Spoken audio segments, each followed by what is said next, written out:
안녕하세요, 선생님입니다. 먼저 이제 불수능이라고 해서 이제 뉴스에 나올 때 저도 이제 영어 문제를 영어 교사기 때문에 영어 문제를 풀어봤습니다.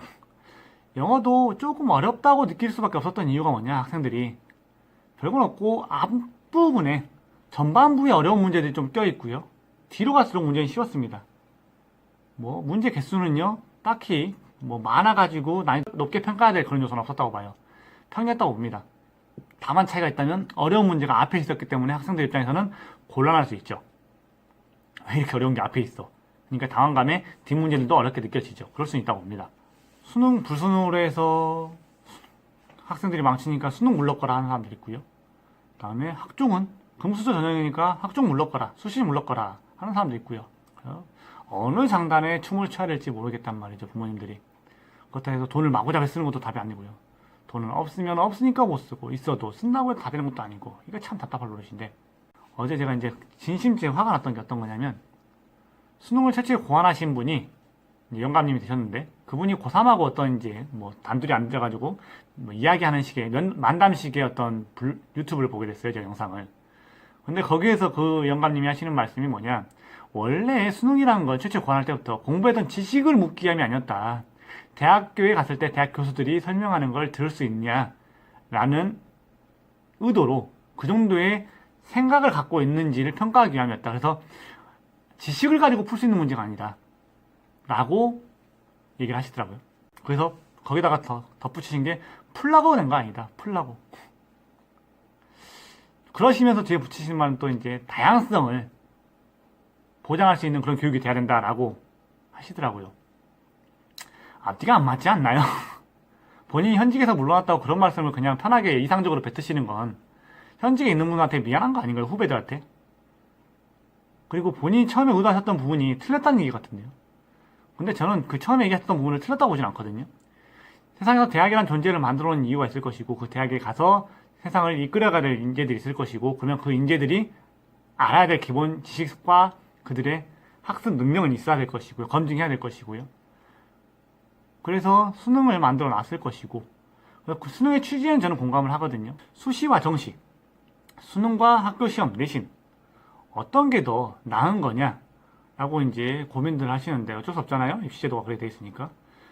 좀 고민하시는데 개인적으로 한번 풀어보려고 합니다. 수시와 정시 중에 어떤 게 더 유리할 것이냐. 점수가 중학교 때 90점 이상 나왔으니까 고등학교 때도 1등급 정도 어떻게 나올 수 있을까요?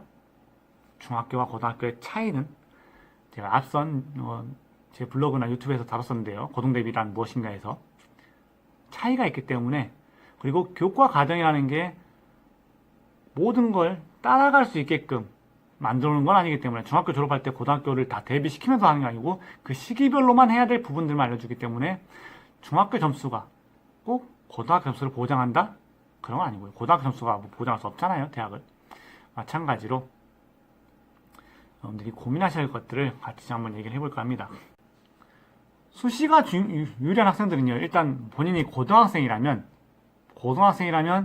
등급을 보세요. 등급을 현 시점에서, 뭐 현 시점도 필요 없습니다. 3월에 학교 가서 5월달 첫 시험 보고 등급이 평등급이 전체 평등급이 2.5등급보다 수치가 낮다. 이래서 2.5등급 사이다. 그러면 수시로 공부를 꾸준히 열심히 메이킹을 하시는 게 좋습니다. 왜냐? 평상시에 해서 마지막에 수능에서 미끄러지는 일이 없도록 평상시에 좀 더 피치를 올려서 해놓은 게 좋습니다. 이미 준비가 돼 있기 때문이죠. 근데 준비가 안 돼 있었어요. 준비가 안 돼 있다면 조금 힘들어지는 부분이 있어요. 하지만 학교 시험이 내가 충분히 따라갈 수 있을 정도로 난이도가 낮다. 뭐 이번에 숙명여고? 뭐 그 학교가 난이도가 낮았다고 하죠. 뭐 뉴스에 따르면 그렇다고 하더라고요. 저도 숙명여고를 안 다니기 때문에 정확한 정보를 모르지만 뉴스에 따르면 이제 학교에서는 우리 학교 수준은 원래 좀 쉽게 낸다 라고 했다니까, 그걸 따라갈 수 있다 한다면 역시나 수시로 걸어보는 것도 나쁘지 않습니다. 대학에 도전해보는 것도요. 하지만 준비가 안 돼 있는 학생들은요, 도저히 그걸 극복할 수가 없습니다. 왜? 학교 스탠들이 아무리 문제를 어렵게 내도 상위 10%는요 그걸 90점 100점 맞거든요. JTBC에서 제가 어제 이제 본 영상에 따르면, 기사에서 2002년도에 불수능일 때 그때 가장 어려웠던 지문, 국어 언어 영역 지문 중 하나가 정답률이 11%였답니다. 11%. 굉장히 어려운 거죠. 보편적으로 난이도 있는 지문은 28%에서 30% 정도로 생각하거든요, 저는. 근데 11%면 어려운 거 맞습니다. 근데 문제는 11%가 맞았다는 거죠. 전체 학력 인구의 11%는 60만에 6만 명이 맞았다는 얘기예요, 문제를. 풀지 말라고 낸 문제인데 6만 명이나 맞아버렸단 말이에요. 그러면 맞은 존재들은 뭐냐고요. 그렇죠. 머리가 굉장히 좋거나 준비가 돼 있거나 둘 중에 하나예요. 근데 그 준비를 하려면요, 그렇죠. 시간이 엄청 많이 들거든요. 그래서 고등학생 경우에 그 2.5% 이내에 있는 학생이 아니라면 수시로 해서 우리가 말하는 상위권 대학에 가기는 힘들죠. 본인의 목표가 있는 대학이라면. 그렇다면 정시를 바라보면서 처음부터 학교 수업, 시험 준비를 타이트하게 할 수가 없어요. 모의고사 위주로 해서 나중에 수능 위주로 시험 범위를 더 넓혀서 공부를 해야 되는 거죠. 좁혀서 공부하는 게 아니고. 그래서 고등학생은 간단하죠. 2.5등급 이내에 있으면 수시 준비를 타이트하게 해보시는 거고요. 학교 시험 준비를 타이트하게. 그 밑에 있다면 학교 시험이 쉽다면 수시를 준비해 보시는 거고, 어렵다면 제 경우에는 학생들한테 얘기합니다. 2.5등급 밑에 있는 학생들은요, 그냥 수능 보고 달려가자고요. 우리 애는 공부를 아예 안 해요. 돈을 써야 될까요? 대학을 보내야 될까요? 그렇죠. 일단 대학을 보내실지부터 고민하시고요. 대학이란 공간을 보내야 할지, 자식이 가려고 하는지, 가고 싶어 하는지를 먼저 고민하셔야 되고요. 근데 아까는 이제 고등학생일 때였고요. 이번 이제 중학생일 때요.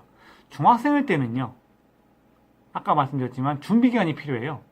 이제 고등대비란이라는 영상으로 제가 블로그에도 올렸고 했는데, 고등학생과 중학생의 학습량의 차이는 어마무시하게 크단 말이죠. 그래서 이 학습량의 차이를 늘려놓지 않은 학생들은 고등학교 가서 수시로 준비하기 힘든 것처럼 중학교 때 준비하는 것밖에 방법이 없습니다. 근데 국가에서 선행학습 금지법이라고 해서 먼저 공부를 못하게 해놨어요. 학교에서는 커버를 못 해주는 거죠. 학교에서 정해진 분량이라도 커버해주면 다행인데, 근데 어쩔 수 없죠. 상위권을 위한 학교가 아니니까요. 보편교육을 위한 학교니까요. 보편교육의 의무이기 때문에 상향 공부를 미친듯이 시킬 수는 없습니다. 그럼 알아서 해야 돼요. 학원이 문제가 아니고 과외가 문제가 아닙니다. 알아서 찾아서 하셔야 됩니다. 공부량을 늘리셔야 돼요. 시중에 있는 문제집 사셔가지고 푸시면 됩니다. 신나게 푸세요. 학교 시험 범위 정도는요, 웃으면서 90점 이상 나올 정도로 신나게 풀어주셔야 됩니다. 그렇게 돼 있는 학생들이고, 그리고 영어 지문들 모의고사, 고등학교 모의고사 지문 50개에서 100개 사이를 나는 2달 정도면 충분히 다 백지에 쓸 수 있는 정도로 다 외울 수 있다 하는 두뇌를 갖고 있다면 준비 기간도 필요 없습니다. 기본 두뇌가 있기 때문이죠. 충분히 고등학교 때 따라갈 수 있어요. 학원도 필요 없습니다. 개인 역량으로 본인이 하시고 싶은 거 하실 수 있어요. 굳이 학원비 들이실 필요도 없어요. 하지만 그게 안 되신다면 준비가 필요합니다. 최소 기간을 저는 3년을 잡습니다. 학생들이 습관을 바꾸는 거라, 공부 습관을 바꾸는 거라. 근데 문제는 3년을 잡으면 중학교 1학년 때부터 고생을 해야 돼요. 그래서 사춘기 때부터 시작해야 되기 때문에 굉장히 피곤한 작업이 돼버립니다. 학생도 피곤하고 부모님도 그 힘든 학생들 보면서 바라보고 있어야 되고요. 가르치는 제 입장에서도 학생들이 그 사춘기를 같이 함께 하면서 공부를 시켜야 되니까, 많은 양을, 학습량을. 그래서 이런 준비가 다 된다면 고등학교 때 수시로 해서 원하는 대학을 결정하고 목표로 하고 공부를 하는 것도 이룰 수 있습니다. 하지만 그게 아니라면 남은 건 정시밖에 없어요. 근데 정시는요, 이로운 게 아닙니다. 이득이 되는 게 아니고 마지막 희망이에요. 늦게라도 공부해보는 학생들, 조금이라도 두뇌적으로, 상대적으로 우월하지 않은 학생들에게 주어진 최소의 희망 루트입니다. 이게 불수능이 되는 건 문제가 있겠지만, 불수능도 아까 말씀드렸듯이 어려운 게 10%는 맞습니다. 누군가는. 수능도 다 맞으라고 되는 게 아니기 때문에, 기회를 주는 거기 때문에 기회를 잡기 위해서 노력해야 되죠. 그러면 3년의 시간을 줘야죠. 3년의 시간을 얻어야죠.